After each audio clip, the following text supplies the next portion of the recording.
Now, the wake-up moment for me, and the moment that really shone a light on this for me, is how many people saw the protests of parents in Birmingham, Muslim parents, outside of schools. I'll be honest, I saw it, and I thought, actually, it fits with what I talk about. Is this homophobic Muslims following the teachings of Islam? It would have been a very easy point to push or to get behind. And I started watching and listening. I found out that a Muslim child come home from school, primary school. Remember that, primary school, under 11. I believe this little girl may have been 6 years old. Come home and told her mum and dad that she can be a boy. Now that was the issue that raised the problem for the Muslim parents. They then started looking at this program that was being taught to their children. Again, I would have been of the mindset, are these homophobic Muslims? Is this the reason?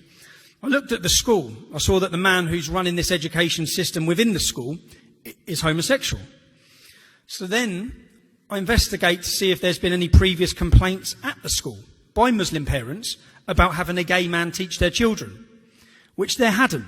So this, from the parents, wasn't about a homosexual teaching their children. It wasn't really about homophobia, which I was automatically led by the media and pushed by politicians that these were extremist parents and they're bigots. That's what we've seen. That's what I saw. I then looked and listened a lot to what the parents were saying. And I stand here today, not as a political activist. I stand here to talk about this issue, which will surprise people, the issue I'm talking about. I talk about not as a political activist, as a father. I listened to those Muslim parents. I didn't see them as religious activists. I saw them as fathers, concerned parents with what was being taught to their children. The moment that really ingrained it for me was when I saw Ellie Barnes.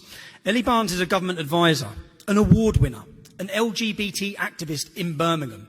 This problem comes from Birmingham. It's rolled out from the city of Birmingham, which is why the Muslim parents have been on the front line of this issue in that city. She said previously, and we hear that this is about tolerance. That's what we hear. This is about this teaching of the children. We'll get on to what they're teaching, but we hear it's about tolerance.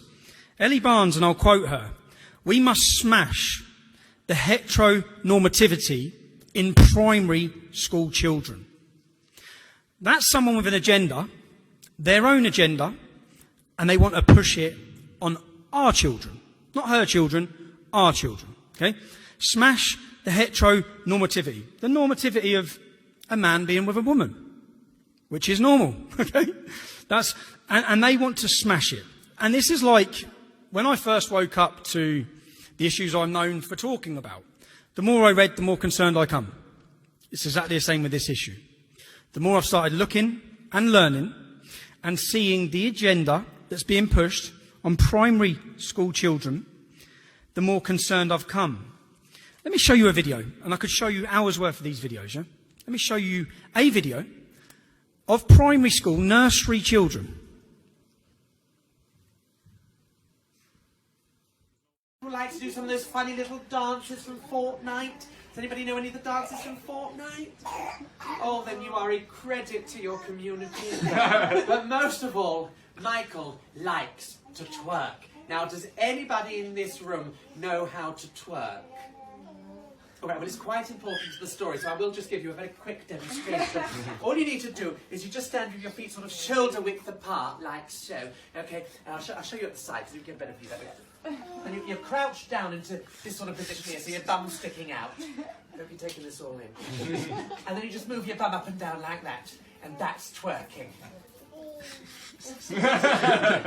Now, you wonder why you are confusing our children. We are sitting on a trans time bomb of confused young children growing up. And when we talk about, I've spoke about the way that people don't feel free to speak about this. I've watched as the Muslim community, the more I've looked into it, they've been silenced in Birmingham. They've been silenced, they've been stigmatised, they've been slandered as extremists. I've seen the local politicians condemn them. They're parents who have fears and worries about what's being taught to their children. The message I'd like to give about this organisation and about activism to the British establishment Do you know what's so crazy? This is all happening under a Conservative government. Not under Jeremy Corbyn's Labour Party, under a Conservative government. The silencing and the fear aspect. We want to become an umbrella for people across the country, the 90% of Welsh citizens who opposed this, and it was forced anyway.